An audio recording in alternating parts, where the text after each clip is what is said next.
Well, good morning. Hello. Good morning. Hello. Hello. How are you? I'm doing all right. I made the mistake of a couple chewable vitamin C's right before we came up.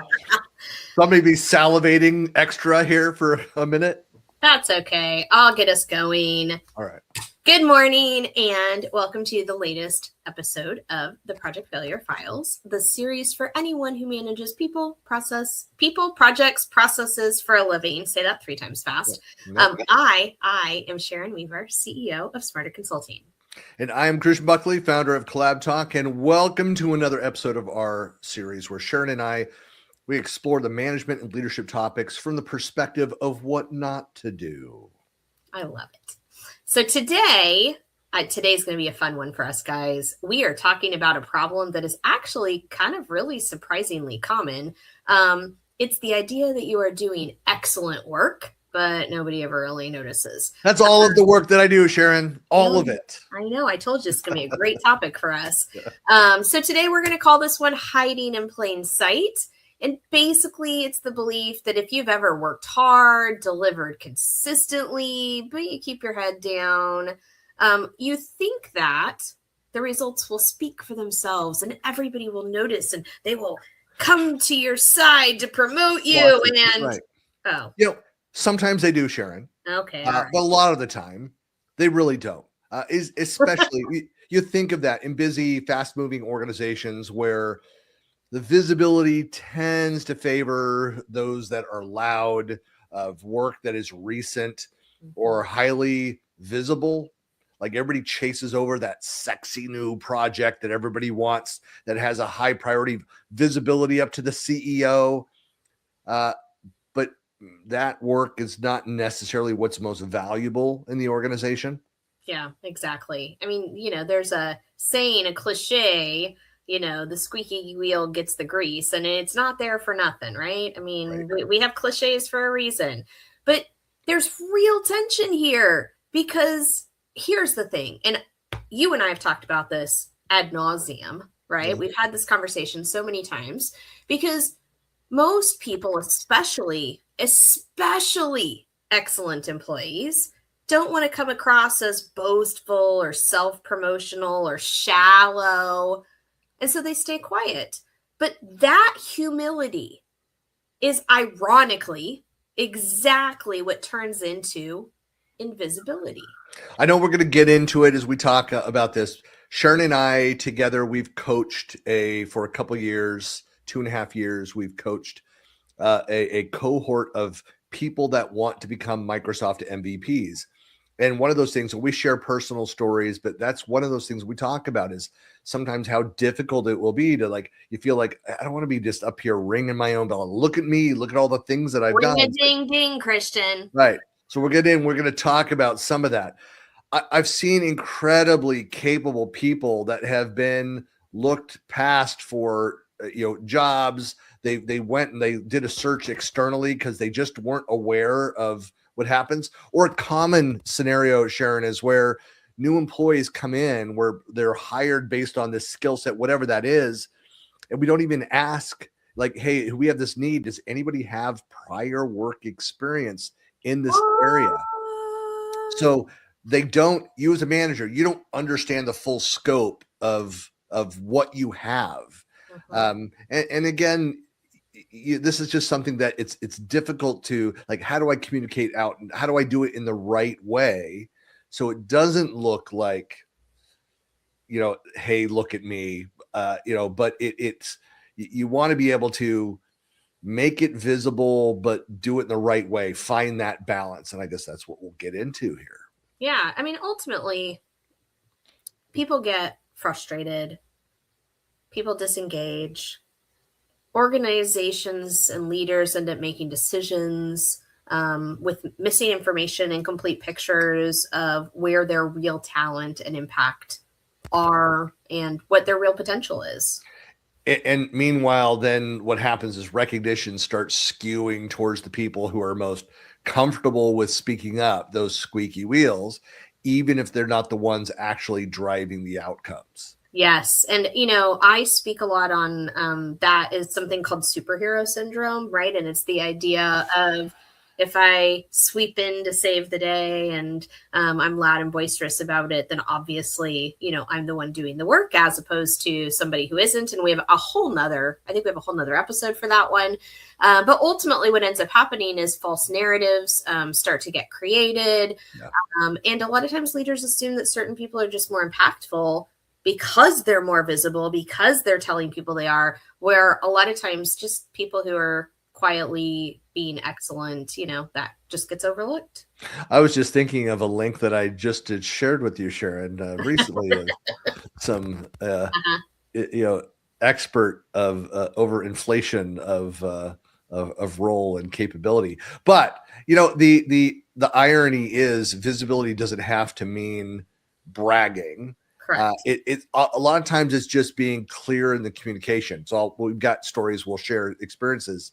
So how do you share that progress, the outcomes, and the lessons learned so that others can connect the dots and see, oh, hey, Sharon and Christian did all this great work for the last years and years of doing this. But, exactly. Visibility isn't about ego, and it's not about lying. I want to be really clear. We talk about this, and we talk about branding yourself, and we talk about, don't hide in the shadows, but also it's not about lying, right? It's about context. It's about making sure that people know what you're doing, what you're contributing, so that they can make better decisions about what needs to happen. And you can get recognition for it. And ultimately what happens is when people realize that what they're doing matters and helps your team and your organization be successful, and it's not limited to just you, all of a sudden the entire conversation shifts. It's such an important topic, and it's pretty simple, and yet I've seen, this has popped up again and again and again, over and over and over and over. The need for visibility, and as always, should be a great conversation here. Please feel free to comment, share your stories, provide feedback. Let us know if you liked it. Click it, like it, follow us out on our YouTube channel at YouTube/@ProjectFailureFiles. And let us know. And if you have other ideas for topics, we're always willing to consider adding to this, because we're here every Monday. We got nothing else going on. So much else going on. On with definitions. Yeah. So I think of this is, it's this hiding in plain sight. It's this belief that good work will automatically get me noticed. And honestly, sometimes it can happen. If you have management team that is watching this, that is aware of this issue. But in most organizations, I think the vast majority of organizations, visibility doesn't come from merit alone. It comes from context, from specific communications, and helping others to understand the impact that you're making in the organization. Yeah. In fact, organizations that create a system for people to be aware of what people are working on and how they're being successful and where they're leading and things like that, in my opinion, are more mature organizations, because people don't have to blatantly self-promote. They just do their work and they're part of a system that does that. But ultimately, there is that tension, right? There is that kind of push me, pull you kind of feeling of, I don't want to be out there tooting my own horn just to make everybody look at me, but I also don't want to sit in the shadows and not let anybody know what I'm doing. And so how can we find a balance of that? And I think hiding in plain sight is assuming that people will know. And I don't want to jump into solutions too quickly here, but one of my favorite things is an example of a healthy organization or one that's trying to solve for this issue are those that put in as part of a recognition program where other employees call out and recognize each other versus it having to come from leadership or management. Let employees point out like, hey, this person is day in, day out delivering for the team, and you may not see it, but here's what they're doing, and call it out and point to that work. And I absolutely love it when organizations have that. Again, I'll go point two. You've got the system in place to encourage people to recognize each other. And you as a manager can be in like my team meetings, and I would ask that question. I loved it when somebody in the team said, hey, I just want to point out what such and such did. Here's how it helped me. Here was the outcome from that. Build that into your culture. Again, I'm jumping ahead a little bit, but absolutely love that. Jump ahead. When you have that kind of framework that's built into the system so that people then look for those opportunities to recognize each other. No, I agree. And in fact, I mean, on that, like, I think culturally, right? We talk about generally culturally, it's clear. And I think there's topics and sessions we've had about other things, right? We've had other episodes about different topics that it's like, it's kind of a gray line, right? You're not sure which side of the line you're on. There is no gray line here, right? It is either there's a system whereby people are identified and acknowledged for the value that they're providing to the organization, or there is not. That's it. There is one or the other. And ultimately, places where individuals and teams are appreciated and valued and things like that, they know it and they feel good about it and they promote and they recognize other people.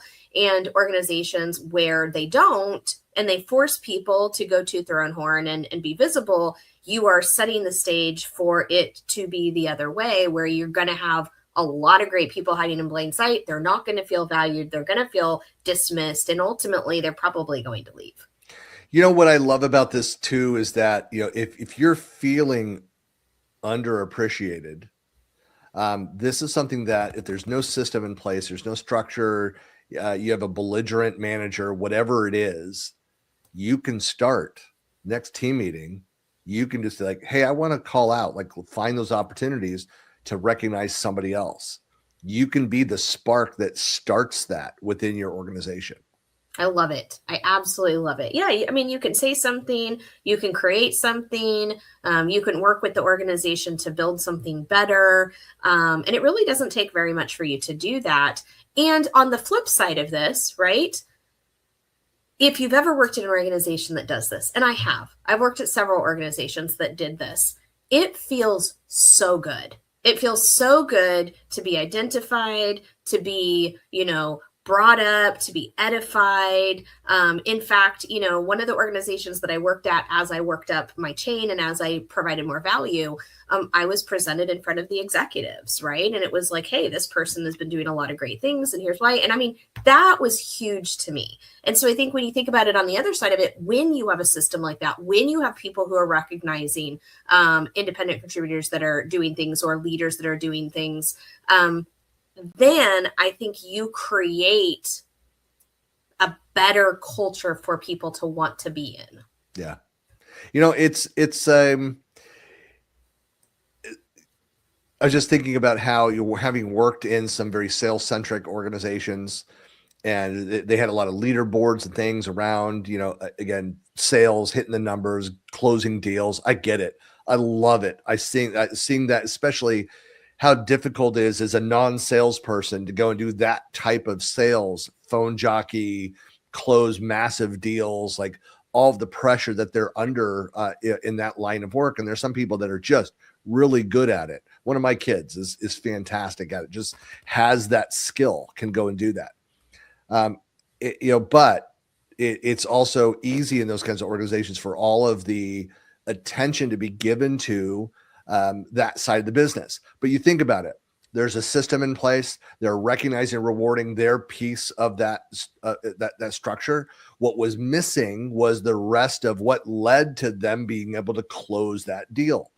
And so there needed to be recognition of the marketing pieces, the pre-sales pieces that led towards that salesperson able to close that deal. So that attribution was missing across that.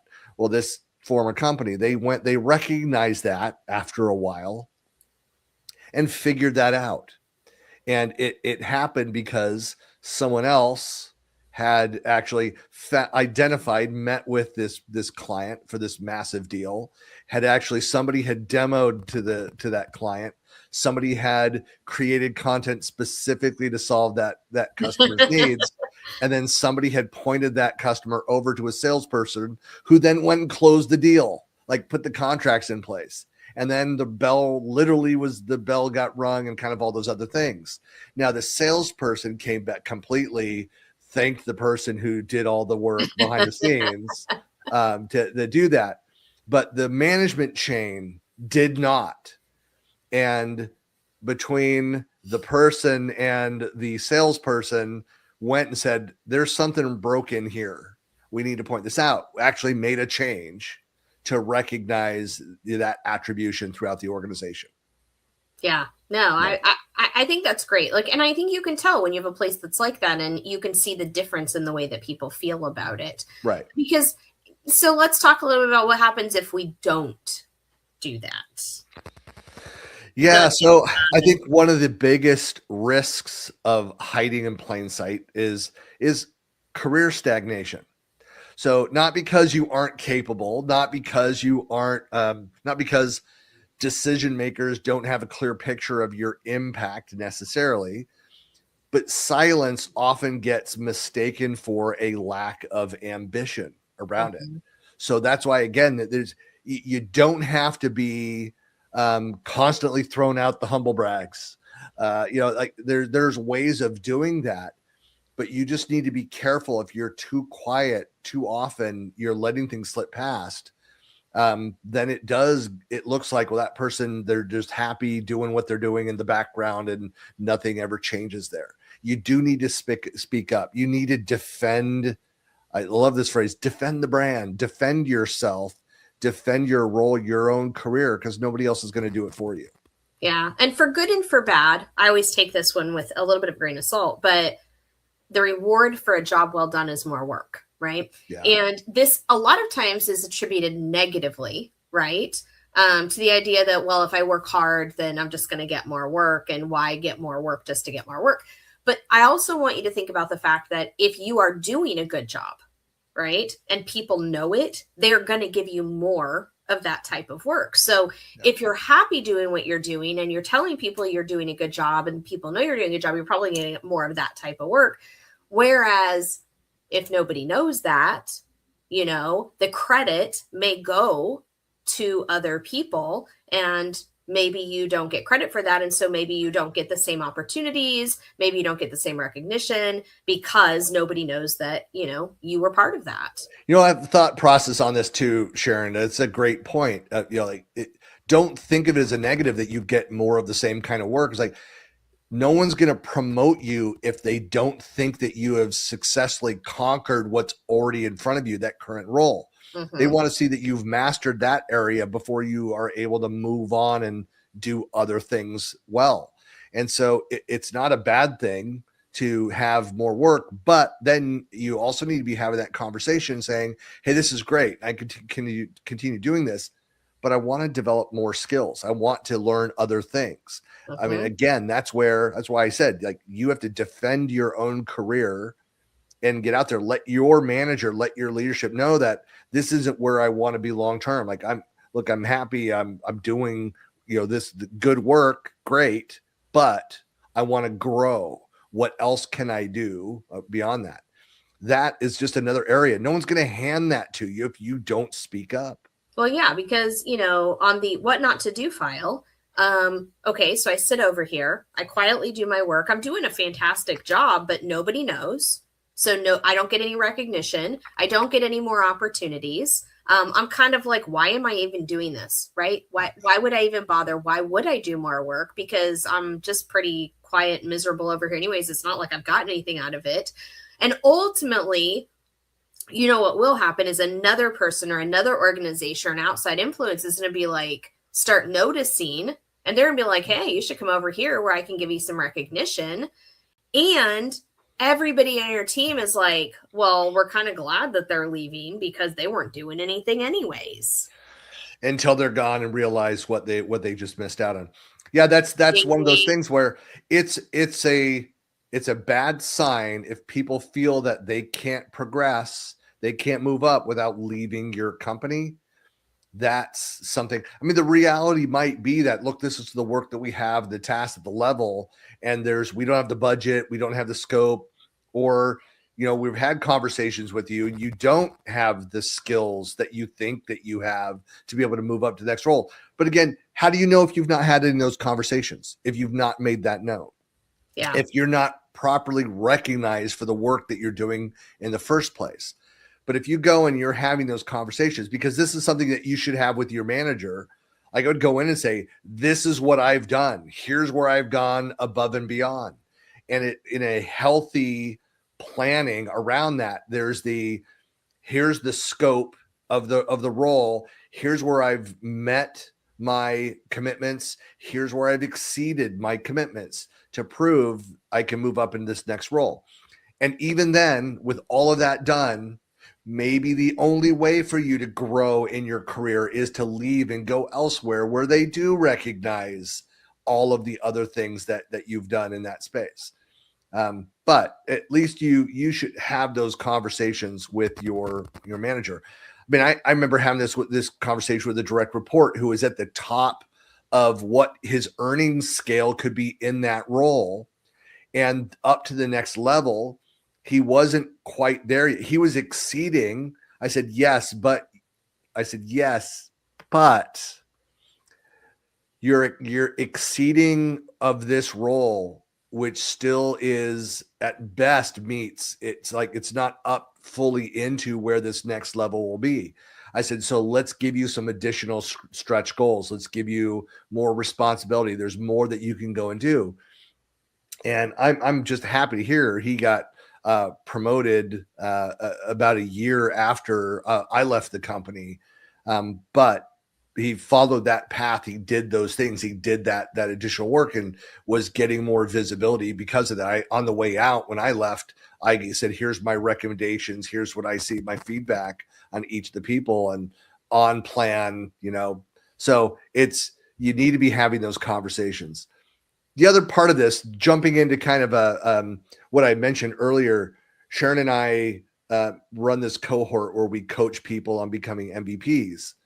And one of the things that I always talk about, because I do, content strategy is a big part of my persona, my background, and what I do on the marketing side, is I shared how 15, 16 years ago, I started internally documenting every month and would send an internal newsletter.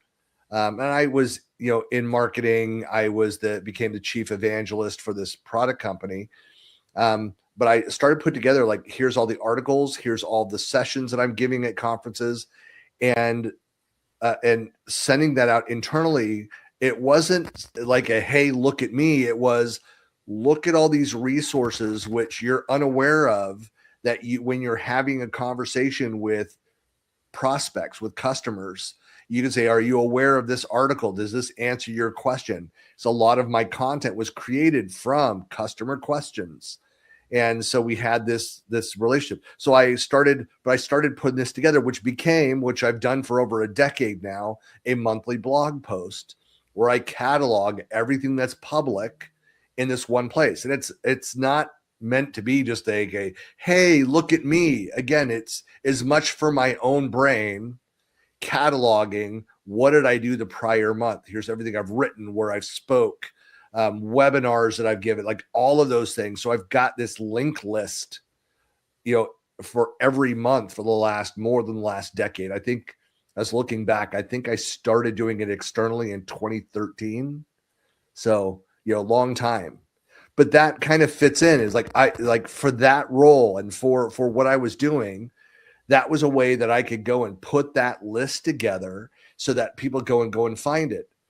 And cool things that came out of that, like they started going through and tagging all the content in the CRM platform against customer pain points. So they were being smart with utilizing that content that was being created for the company.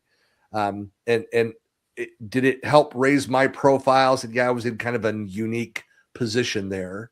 But yeah, I mean, that's as an example of something that you can go and do, just to make sure you document the things that you're doing and provide that even back to your manager.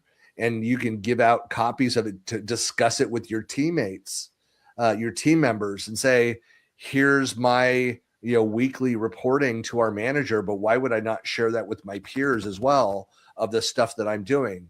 And it's a great roundabout way to have transparency, have accountability for those things. But then also you could even call out and recognize the work of others in that reporting that you relied on, that, somebody else delivered this piece for you. And it becomes this great kind of altruistic model where you're helping each other, recognize each other. Yeah. And one of the interesting things about that is, as you do that, I think all that is fantastic insight and fantastic advice. And I think everybody should be doing that.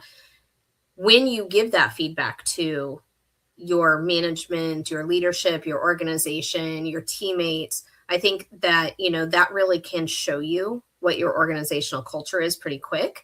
I worked at several organizations where I worked really hard. I got a lot done. I really did speak up and asked for more work. I got more work. And I continued to kind of level up a little bit. And then when I said, okay, I'm now doing the job of a couple levels up, let's talk about, how I'm going to get promoted or put into a position that is more in line with the work that I'm actually doing. Mm-hmm. They pushed back and were like, yeah, no, we really don't want to do that. And so that actually gave me the visibility that I needed to actually get that particular role at a different company because right. I already knew what I was doing.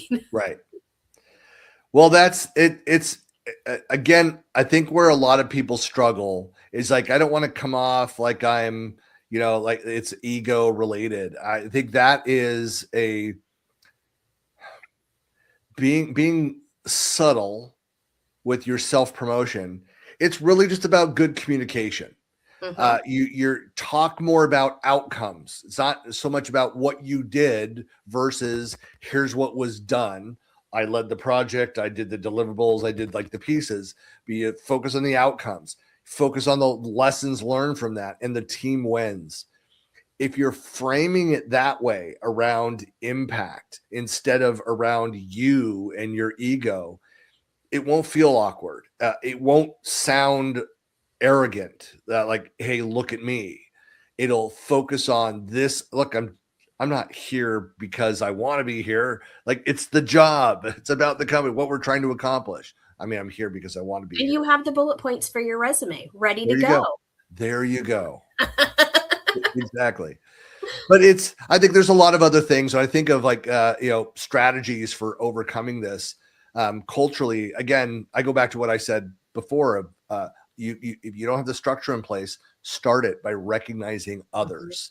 It will come back around. If you make that a habit, every team meeting, you're trying to find something where you're recognizing what somebody else did, it's going to change the culture. And so using those natural moments, the team meetings, the status updates, the retrospectives or post-mortems on a project, anytime you're doing that reviews, don't wait for someone to ask you about those things. Share them openly. One-on-one with your manager. Talk about if there's something good that happened with your peers, mention it. It's like blogging. People love it when you mention and point to their blogs, their social profiles in your articles. Find opportunities to do that. Yeah, and be very intentional. I was just thinking about that. Like, that's the culture on social media, right? Is that whole kind of live out loud movement, which is I'm going to show everybody everything I do and eat and everywhere I go and all the cool things that I've accomplished, right? But then we go to work and I don't know that that's, you really think about it that way. And so I think you're absolutely right. I think if you treat visibility of what you're accomplishing as part of that living out loud kind of dynamic, I think you're going to have a lot more success in people knowing what you're doing. I think there's some really easy best practices. We've covered kind of all of them so far. Sharing your progress on a regular basis. Don't wait until the end of the project. You have something, achievements, milestones, specific outcomes, but talk about what you've accomplished against each of those things. Reframe the fact that look what we've done so far. We've accomplished this. We were ahead on these things, but here's where we are now, and here's what I need. You should keep your leadership as accurately informed as possible around all that. But Sharon, one of the hardest things I think is that it's important here, but is asking for feedback on how your work is perceived. Mm-hmm. Yeah, and listen and maybe take action on it. Perceptions suck. I hate that whole thing. Like, well, the perception is, it's like, yeah, but that's not the reality, or whatever. It's like it doesn't matter whether it's real or not. If perceptions are that way, perceptions become reality. Yep. So a good manager will then say the next thing will be like, all right, here's the steps that we're going to change this perception. Yep. And perception, when you shine the light of transparency on things, perceptions change. Yeah. And I think, this target audience for the show is managers, right? And I think as managers, you should be doing some of these things for yourself, right? You should don't hide in the shadows. Make sure you're being visible. But watch for those that are working for you and with you on your teams as well. And make sure that if you notice that somebody is really killing it and doing a great job, right? Shine that light on them. Like show that, hey, no, they're doing a great job. Stand up for them. Speak on behalf of them. Make sure that everybody else knows that they're doing a good job too. Right. Well, that's one thing. Yeah, that's a great point. That I think any manager, any leader, I mean, you're thinking about your own career, your own path, and going out and sharing, making sure that you're not blending into the wallpaper either. Mm-hmm. But one thing that you can do is be the change that you want to see, Sharon. Yes. Be the change. Very Gandhi of you. To go out there and but share an update, like look for those opportunities to highlight that.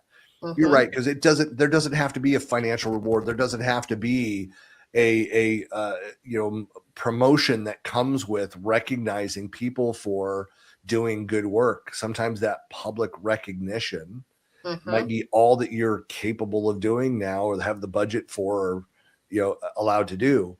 But do it. And why just one? You could recognize as many as makes sense. You want it to be meaningful, obviously, but yeah. And if you don't know, if you're not entirely sure, because I know when I started down my journey when I was younger, I was like, well, I don't even know what I'm supposed to tell people. Like, what am I doing right? If you're not sure, ask your manager or ask your teammates or ask somebody who knows you. Be like, hey, what am I doing that matters? And who should know and what should they know? Because I'm going to tell you what, your friends, your peers, your managers, the people who work with you, they're going to help you. They're going to be like, oh my God, why are you not telling people about this? This is amazing. You should definitely tell people. Right. They're going to be your biggest champions if you let them. I like this one other call to action. I like this, go out and share, talk with your manager, clarify your strengths, understand the perceptions and clarify what the strengths actually are. Another way out there is to say like, hey, look, I've learned a lot from this. I want to share this. Yes. Can we do like a brown bag, like a lunch and learn where I can share what I learned from this project, my takeaways. And I love doing that. Like post-mortems are one of my favorite things to go in there doing. Even if it was negative, even if it was a crash and burn project, so much learning happens in that post-mortem. Mhm. And you don't want to wait until the very end. But, if you volunteer to go and present, to share, to demo, lead something aligned with your expertise, that it looks great to managers. You can encourage your employee that did a great job, that's too quiet, standing in the background, saying, hey, I know this is going to make you uncomfortable, but I would love for you to come and share what you did, how you did that, and share this success so people can hold this up as a standard of what they should be doing. And so they may get a lot of anxiety out of that, but also they'll get that recognition. I think that's a great call to action for folks. And if you want to do, like, if you want to do this last one, right, you want to present something, you want to talk about something, you want to lead something, but you're really scared of being in front of people or public speaking, maybe that's something that makes you really nervous. Find somebody else who really enjoys that and maybe do it together. This is something that we always promote in our, want to be an MVP and new MVP crowd. Is a lot of times people are really nervous to take that first step. Find somebody who isn't as nervous, who's presented a lot of times, and be like, I really want to talk about this, but I'm nervous to do it by myself. Can we do it together? Yep. That is great advice. And well, that is it for this week's episode. Please be sure to follow us out on the various socials. Of course, Sharon and I are all over the place. It's easy to find us. Out on our new YouTube channel. Go out and find us, youtube.com/whack at Project Failure Files as well. All the recordings of all of our past episodes are all out there on the interwebs. And yeah, that's it. Thanks for being here. See you guys next time. We'll see you next Tuesday. We'll be back. So we'll see you later. Bye. Bye.